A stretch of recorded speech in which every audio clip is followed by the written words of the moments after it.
The metal of the handcuffs bit into my wrists with a cold, unforgiving precision, a sensation I hadn't felt since a botched extraction in the Hindu Kush years ago. But this wasn't a jagged ridgeline in a foreign shadow war. This was the shimmering, heat-soaked asphalt of the Food Mart parking lot in my own hometown. I had just saved 30 lives, neutralizing a frantic gunman with a single, disciplined shot before he could pull the trigger on a screaming mother and her toddler. Yet here I was, pinned down while a man with a badge spat a venomous racial slur into my ear. Officer Miller's knee was buried deep into my lower back, grinding my chest into the grit, and as he tightened the restraints until my fingers went numb, I realized the peaceful retirement I'd bled for was a hollow lie. To this man, I wasn't a Tier 1 operator with 2 decades of service. I was just a target he had been waiting to hit since the day I moved back to Oak Ridge. Everything about that morning had felt deceptively, cruelly normal. I remember the smell of the French roast brewing in my kitchen, the way the early sun slanted through the oak trees, casting long, peaceful shadows across the hardwood floors of the house I'd spent my entire life savings to renovate. It was a craftsman-style home on the edge of town, a place of quiet angles and sturdy beams that felt like a fortress against the chaos I'd left behind in the military. I had spent 20 years in the shadows, a member of Delta Force, operating in places that don't officially exist. My life had been measured in heartbeats, muzzle flashes, and the heavy, metallic scent of CLP and adrenaline. Now my life was measured in the slow growth of the hydrangeas in my front yard and the laughter of my 14-year-old daughter, Maya. "Dad, you're burning the toast again," Maya had said that morning, sliding into the breakfast nook with her backpack slung over one shoulder. She was the image of her mother, the same sharp intelligence in her eyes, the same stubborn set to her jaw. I'd laughed, scraping the blackened edges of the bread into the sink. "Just adding some texture, Maya. It's a survival tactic. You wouldn't understand." "I understand that we're out of milk," she countered, pointing a finger at the empty carton on the counter. "And if I have to eat dry cereal one more time, I'm calling Grandma to report a hostage situation." "Point taken," I said, kissing the top of her head as she headed for the door. "I'll swing by the store after I finish the porch railing. Stay safe at practice." "Always am, Dad. You're the one who needs to relax." Relax. That was the mission now. I was 44 years old, my body a map of scars and hardware, a titanium plate in my shin, a jagged line across my ribs from a shrapnel burst in Jalalabad. I had retired 6 months ago, looking for a place where the only thing I had to worry about was the property tax and the local gossip. Oak Ridge seemed perfect, or at least it had until I met Officer Miller. I first encountered him 3 weeks after I moved in. I was clearing brush at the edge of my property when a cruiser pulled up, the tires kicking up dust. Miller had stepped out, his mirrored sunglasses reflecting the sun, his hand resting a little too comfortably on the butt of his service weapon. He didn't offer a greeting. He just stood there, looking at my house, the old Miller estate, ironically enough, though no relation to him, with a look of pure, unadulterated resentment. "You the one who bought this place?" he'd asked, his voice a low, gravelly drawl that carried a sharpened edge. "Elias Thorne," I'd replied, wiping sweat from my brow and stepping toward the fence. "Just moved in. You must be with the local PD." He hadn't taken my hand. He just spat a glob of tobacco juice near my boots. "I know who you are. Or rather, I know what you are. We don't get many outsiders buying up the historical lots in this town. You plan on keeping it this way? Or are you going to turn it into a Section 8 eyesore?" I'd felt that old, familiar heat rise in my chest, the combat glide my brain enters when a threat is identified. But I'd forced a smile, keeping my voice level. "I plan on being a quiet neighbor, officer. I'm sure we won't have any problems." "Problems have a way of finding people like you, Thorne," he'd said, his eyes narrowing behind the lenses. "I'll be watching. Make sure your tags are up to date and your grass stays short. I don't like messes in my town." Since then, it had been a slow-motion campaign of harassment. A ticket for parking 3 inches too far from the curb. A random stop to check my tinted windows. Each time he looked for a reaction, a spark of anger, a slip-up. He wanted me to be the stereotype he'd already built in his mind. He didn't know about the commendations in the locked cherrywood box in my den. He didn't know that I had spent my career protecting the very rights he was using as a playground for his bigotry. To him, I was just a man who didn't belong in a nice neighborhood. By the time I pulled into the Food Mart parking lot that afternoon, the encounter with Miller was at the back of my mind. I was thinking about the porch railing and the steak I wanted to grill for Maya. The air was thick with the scent of mown grass and the approaching humidity of a summer storm. I grabbed a basket and headed inside, nodding to Mrs. Gable at the pharmacy counter. It was the kind of Tuesday that usually disappears from memory the moment it ends. I was in the dairy aisle, reaching for a gallon of 2%, when the first scream tore through the store. It wasn't a scream of surprise. It was the high, thin wail of pure terror. 20 years of instinct didn't just vanish because I was wearing a polo shirt and cargo shorts. My heart rate didn't spike.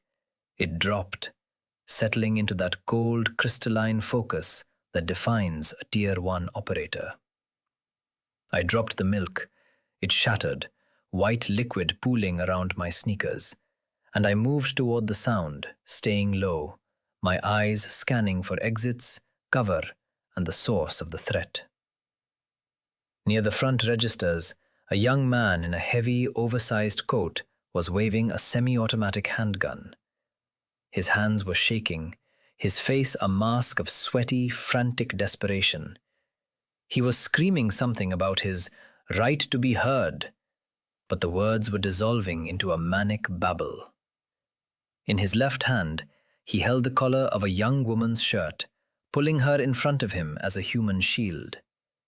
She was clutching a toddler to her chest, both of them sobbing. "Everyone down! Get on the floor or I start taking heads off!" the gunman shrieked. The store went silent, save for the muffled sobs of the shoppers huddled behind displays of canned soup. I was 30 feet away, tucked behind a heavy cardboard display of soda crates. I saw the gunman's finger tighten on the trigger. He wasn't a professional. He was a cornered animal, and those are the ones who kill without meaning to. He swung the barrel toward a group of elderly people crouched by the deli. I knew the math. If I didn't act in the next 3 seconds, the floor would be red. There was no security guard, no police in sight. I reached behind my back, under the hem of my shirt, where my Glock 19 sat in its IWB holster, the one habit I could never break. "Hey!" I shouted, my voice booming through the store with the authority of a command. The gunman flinched, turning the barrel toward me. It was the opening I needed. In one fluid motion, I drew, leveled the sights, and squeezed. A single shot. The gunman's shoulder buckled, the impact spinning him away from the woman and child. His weapon clattered to the floor. I was on him before he could scream, pinning his arm behind his back and kicking the handgun away. "It's over," I yelled to the room. "Is everyone okay? Call 911. The woman I'd saved slumped against a checkout counter, gasping for air, clutching her child so hard her knuckles were white. For a moment, the store was a cathedral of stunned silence. I felt the familiar weight of the situation, the after-action hum in my blood. I had done it. I had kept the peace. Then, the front glass doors shattered as the police arrived, and the first person through the door was Officer Miller. I stayed on the ground, my hands visible, my weapon holstered and clearly away from the suspect. "I'm a CCW holder. The suspect is secured. His weapon is by the magazine rack," I shouted, following protocol to the letter. But Miller wasn't looking at the gunman. He was looking at me. A twisted, triumphant smile flickered across his face for a fraction of a second before he replaced it with a mask of professional aggression. "Weapon! He's got a weapon!" Miller screamed, though I wasn't touching mine. Before I could breathe, I was tackled from behind. 2 officers slammed me into the floor, right into the spilled milk and broken glass. I felt a heavy boot press into the side of my face. "Wait! He's the one who saved us!" The woman I'd rescued cried out, her voice cracking. "He stopped him! Don't hurt him!" "Shut up, lady. We've got it under control," Miller barked. He grabbed my hair, yanking my head back to look me in the eye. "I told you, Thorne. I told you I'd be watching. You just couldn't help yourself, could you? Wanted to play the big hero." "Check his shoulder," I wheezed, my face pressed into the grit. "I neutralized the shooter. I'm a retired veteran. My ID is in my front pocket." Miller didn't check my ID. He reached down, unholstered my Glock, and tossed it across the floor like it was a piece of trash. Then he leaned down, his voice a hot, disgusting whisper against my ear, loud enough only for me to hear. "I don't care if you're the King of England, boy. In this town, you're just another thug with a gun, and I'm going to make sure you never see the light of day again." He hauled me up, slamming me against the glass of the storefront. The shoppers were watching in horror, some of them filming with their phones, but Miller didn't care. He was in his element. He kicked my legs out from under me, and as I hit the pavement outside, he began the arrest. Not of the gunman, who was being attended to by medics, but of the man who had stopped the massacre. As the zip ties cut into my skin and the heat of the parking lot scorched my cheek, I didn't feel fear. I felt a cold, terrifying clarity. Miller thought he was arresting a victim. He didn't realize he had just declared war on a man who had spent his entire life winning them. The ride to the precinct was a study in calculated psychological warfare. Miller didn't put me in the back of a standard transport. He shoved me into the rear of his own cruiser, the air conditioning turned off, the windows rolled up tight against the sweltering afternoon heat. He didn't speak to me. Instead, he whistled a low, tuneless melody, occasionally glancing at me through the rearview mirror with a look of predatory satisfaction. I sat there, my hands cinched so tight, the plastic was beginning to turn my skin a bruised purple. And I did what I had been trained to do. I observed. I memorized. I looked for the cracks. The first real warning sign that this wasn't just a misunderstanding came 3 minutes into the drive. Miller picked up his radio, but he didn't use the standard channel. He clicked over to a secondary frequency. "Dispatch, this is Miller. Be advised we have a code 3 at the food mart. Primary suspect is in custody. I've got the weapon. Also, tell the tech guys to hold off on pulling the DVR from the store's security suite. I need to verify the chain of custody personally. And get a hold of Judge Vance's office. Tell them we've got a high-risk, sovereign citizen type with military delusions. I want the bail set at prohibitive before he even sees a lawyer." My blood went cold. He wasn't just arresting me. He was scrubbing the scene. He was already building a narrative. Sovereign citizen, military delusions. He was framing me as a radicalized threat before I even reached the booking desk. The sovereign citizen tag was a death sentence in the legal system. It meant I would be treated as an enemy of the state, someone whose rights were negotiable. "You're making a mistake, Miller," I said, my voice rasping but steady. "There are 30 witnesses in that store. They saw me save that woman. They saw the gunman's face." Miller laughed, a dry, hacking sound that didn't reach his eyes. "Witnesses? You mean a bunch of panicked civilians who don't know a Glock from a garden hose? By the time I'm done writing my report, those witnesses will remember a very different story. They'll remember 2 men with guns, a chaotic crossfire, and a hero who refused to drop his weapon when a law enforcement officer arrived. You're not a savior, Thorne. You're a liability I'm finally removing from my town." We pulled into the back lot of the Oak Ridge station, a squat, brick building that felt more like a tomb than a hall of justice. Miller didn't take me through the front. He led me through the sally port, bypassing the main booking area. He wanted me isolated. He wanted me off the grid for as long as possible. Inside the processing room, the atmosphere shifted from aggressive to systematic.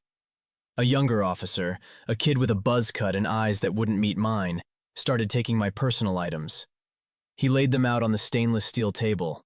My wallet, my keys, a pocket knife I'd carried through 3 deployments, and my military ID. The ID was a retired Common Access Card, CAC. It was a piece of high-level government property, encrypted and linked to the most secure databases in the Department of Defense. It wasn't just a card. It was a testament to 20 years of service that Miller couldn't dream of. Miller walked over, leaning against the table. He picked up the ID with 2 fingers, looking at it like it was a piece of rotten meat. "Look at this," he mocked, showing it to the younger officer. "Thorne here thinks he's some kind of Tier 1 ghost. Elias Thorne, United States Army. Probably bought this at a surplus store or printed it in his basement." "That's a federal document, Miller," I said, my eyes locked on his. If you destroy that or lose it, you're looking at a felony that the FBI won't ignore. Miller's face twisted. In one abrupt, violent motion, he threw the card onto the floor and ground his heel into it, the plastic snapping with a sickening crunch. "I didn't see any ID, did you, Evans?" The younger officer, Evans, swallowed hard, his face pale. He hesitated for a second, then shook his head. "No, sir, no ID found on the suspect." That was the second warning sign. The corruption wasn't just Miller. It was the culture he had fostered. He had subordinates willing to lie for him, willing to erase a man's identity to satisfy his petty, racist vendetta. They moved me to a small, windowless interrogation room. The walls were a sickly shade of cream, stained with years of cigarette smoke and desperation. I was handcuffed to a ring bolted to the table. Miller left me there for 4 hours. No water, no phone call, no lawyer. This was the break phase. They wanted me tired, thirsty, and desperate. But they had no idea who they were dealing with. I had been through SEER, survival, evasion, resistance, and escape training. I had spent 48 hours in a hole in the ground in North Africa without breaking. I closed my eyes and began to breathe. Slow, rhythmic cycles, slowing my heart rate, sharpening my mind. I played back every detail of the shooting, every word Miller had said. I was building my own file. Then the door opened. It wasn't Miller. It was a man in a cheap suit, a detective likely, but he didn't introduce himself. He sat down and slid a folder across the table. "Mr. Thorne, we've got a problem," he said, his voice smooth and oily. The Food Mart security system suffered a catastrophic hard drive failure shortly after the incident. Something about a power surge when the police arrived. And the gunman, well, he's in surgery. He's not talking. So all we have is the word of Officer Miller and 3 other responding officers who say you pointed your weapon at them. This was it. The point of no return. My heart didn't just race.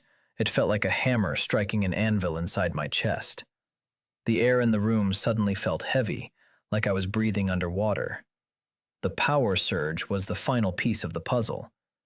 They had destroyed the only objective evidence of my innocence. They were going to bury me in a cell for 20 years for the crime of being a black man who stood up for himself.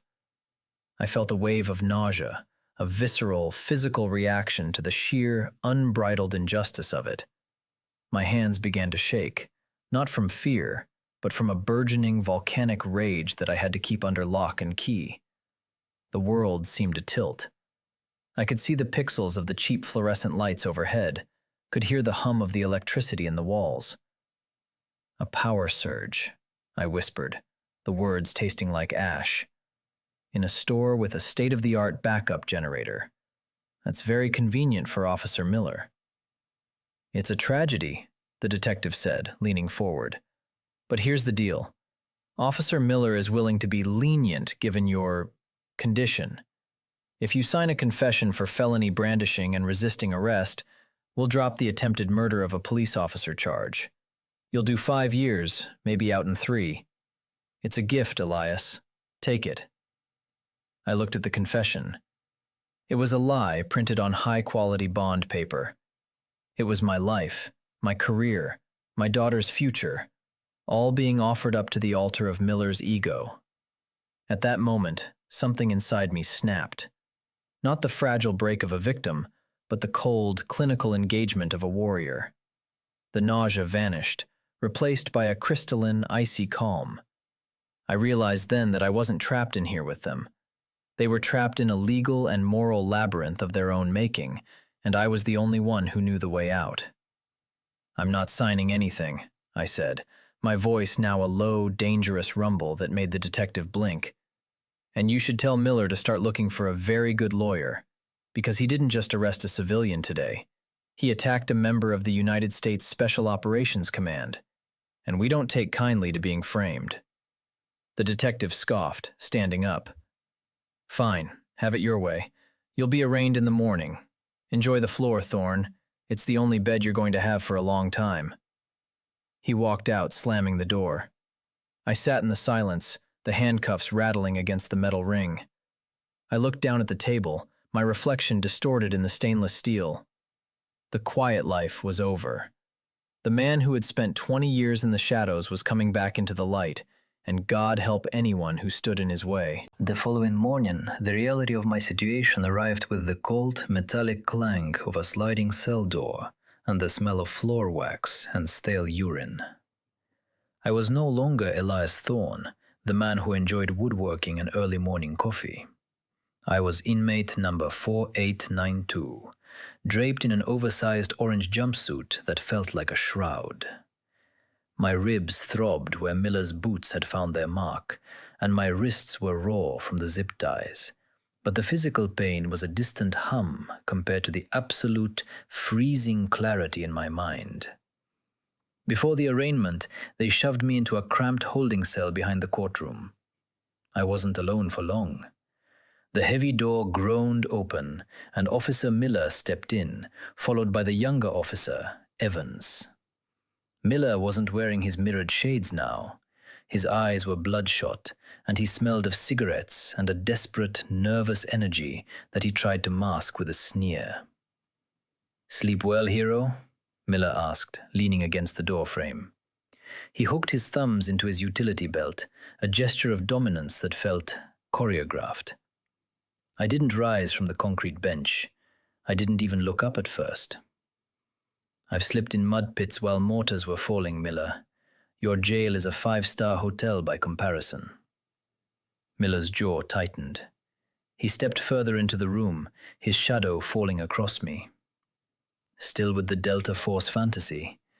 It's a shame, really. If you'd just been a regular guy, we might have processed this as a simple mistake. But you had to act like a commando. You had to make me look bad in front of my town." "I saved lives," I said, finally meeting his gaze. My voice was a low, rasping vibration. "You were 3 minutes late and 2 brain cells short of understanding the situation. You saw a black man with a gun and your lizard brain took over. Admit it." Miller's face flushed a deep, ugly purple. He lunged forward, grabbing the front of my jumpsuit and hauling me off the bench. He slammed me against the cinder block wall, the impact rattling my teeth. Behind him, Officer Evans took a half-step forward, his hand hovering near his holster, his face a mask of conflict. He looked like he wanted to vomit. "Listen to me, you arrogant piece of trash," Miller hissed, his breath hot against my face. "This isn't the Middle East. This is Oak Ridge. My grandfather built this town. That house you bought? That craftsman on the hill? That was my family's land for 100 years before the bank took it during the recession. You're sitting in my heritage, you're breathing my air, and I'm going to make sure you rot in a cage until that house is back in the hands of someone who actually belongs here." There it was, the first twist. It wasn't just about the shooting or the badge, it was about the land. It was a centuries-old grudge wrapped in a modern uniform. "You're pathetic," I whispered. "You're using your badge to settle a real estate debt." Miller shoved me back onto the bench with a grunt of disgust. "It's bigger than that, Thorne. You think that kid in the store was just some random junkie? He was a local kid, Jimmy Vance. His father is the judge you're about to see. Jimmy's had some troubles, and I was supposed to keep an eye on him. You shot the son of the most powerful man in this county. How do you think your witnesses are going to testify now? They know who signs the checks in this town. They know who keeps the peace. They aren't going to stick their necks out for a stranger who looks like you. My heart hammered against my ribs, not from fear, but from the realization of how deep the rot went. The second twist. The gunman was the judge's son. The power surge that wiped the tapes wasn't just to frame me, it was to protect the judge's kid from being seen as the aggressor. They were going to flip the script entirely. I was the shooter. Jimmy was the victim. I looked past Miller to the young officer, Evans. He was staring at the floor, his hands trembling slightly. "Evans," I said, my voice cutting through Miller's gloating. "You were there. You saw the girl. You saw the toddler. You saw Jimmy Vance point a loaded weapon at a 3-year-old. Are you really going to let this happen?" Evans looked up, his eyes darting to Miller and then back to me. His mouth opened, a small, choked sound escaping his throat, but he said nothing. He simply looked away, his silence a heavy, suffocating weight in the room. That was the moment of silence I'd expected, the sound of a good man letting a monster lead him. "He knows which side his bread is buttered on," Miller laughed, slapping Evans on the shoulder. "Now get ready.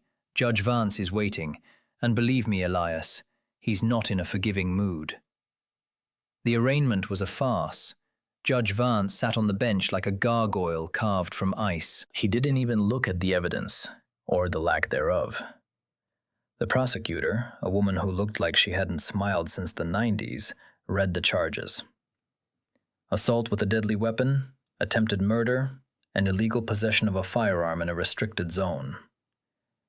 "Your Honor," my court-appointed lawyer started, a kid who looked like he was still in law school and was clearly terrified of the judge. "Mr. Thorne is a decorated veteran. He has no prior record. He was acting in self-defense of others." "Save it for the trial, Mr. Henderson," Vance snapped, his voice like dry parchment. "The police report indicates a chaotic scene where the defendant refused to comply with lawful orders and discharged a weapon in a crowded area. Given the severity of the charges and the defendant's specialized training, I view him as a significant flight risk and a danger to the community. Bail is set at $2 million, cash only." The room blurred. $2 million. They might as well have said $2 billion. They were burying me. As they led me out of the courtroom, Miller leaned in one last time, his voice a poisonous whisper. "I forgot to mention, we did a welfare check on your house this morning. Found some discrepancies in the wiring. Had to call the city. They've condemned the property, Elias. Your daughter is staying with a neighbor for now, but social services is on the way. A man in jail for attempted murder isn't exactly fit for custody." The world tilted. My daughter. They were going after Maya.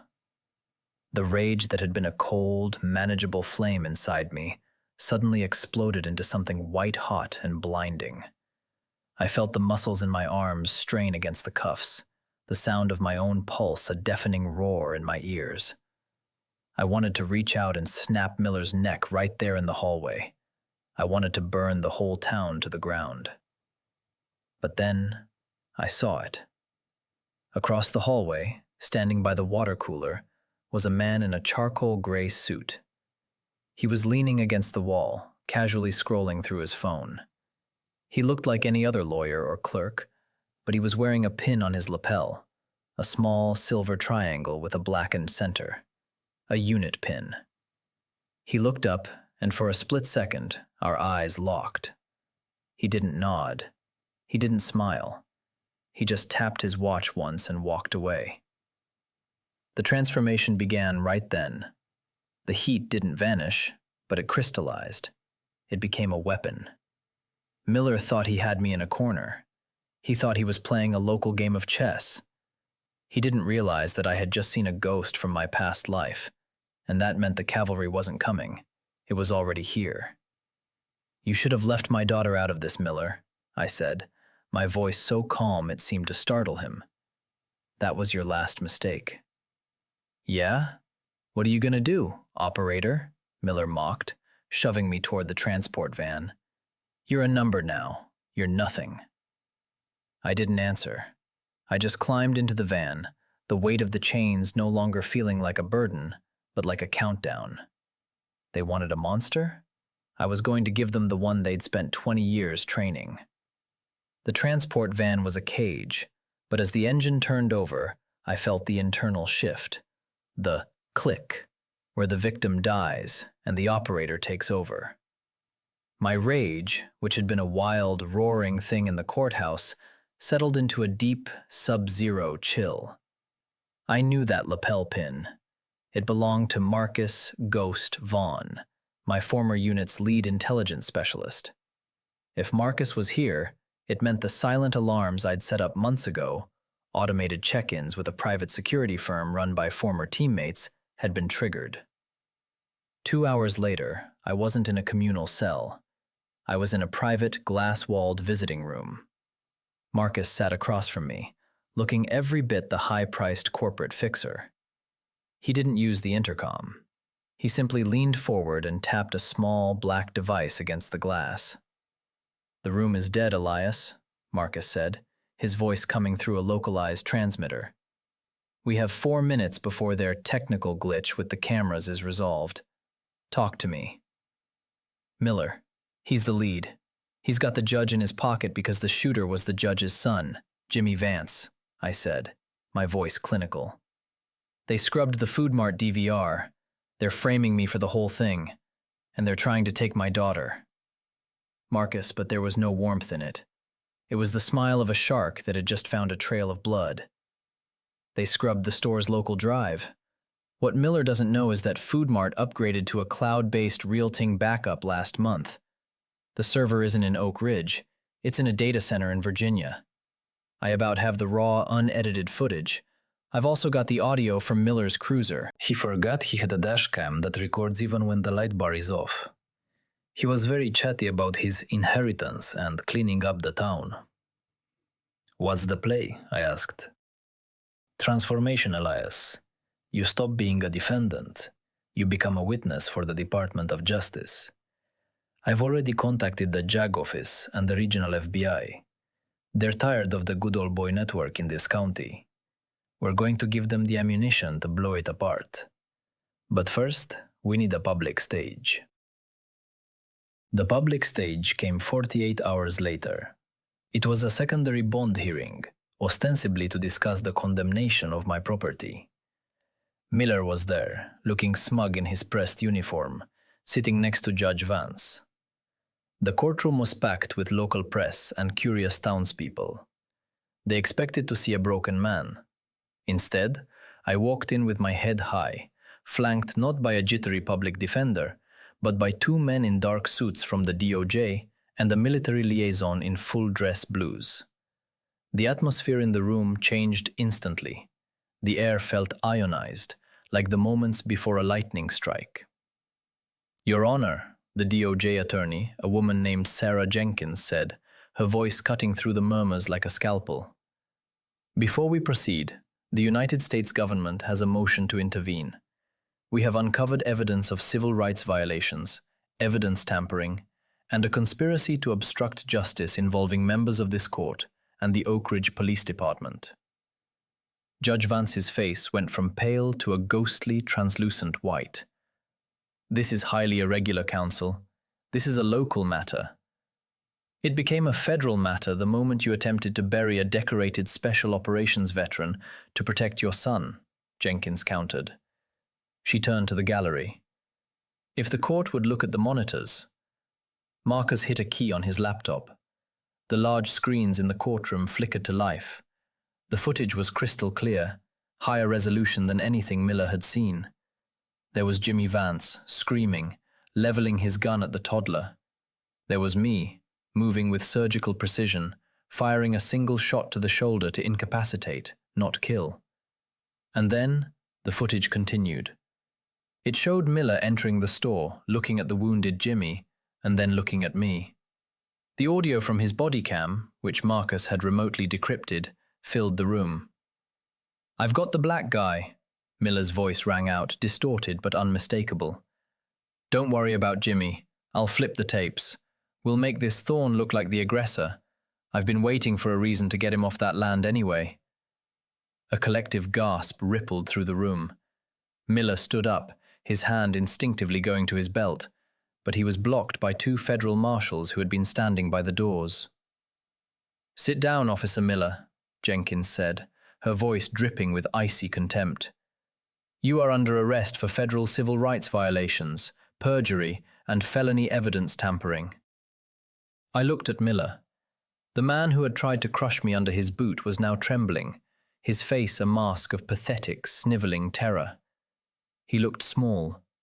He looked like the coward he had always been, hidden behind a badge and a legacy he hadn't earned.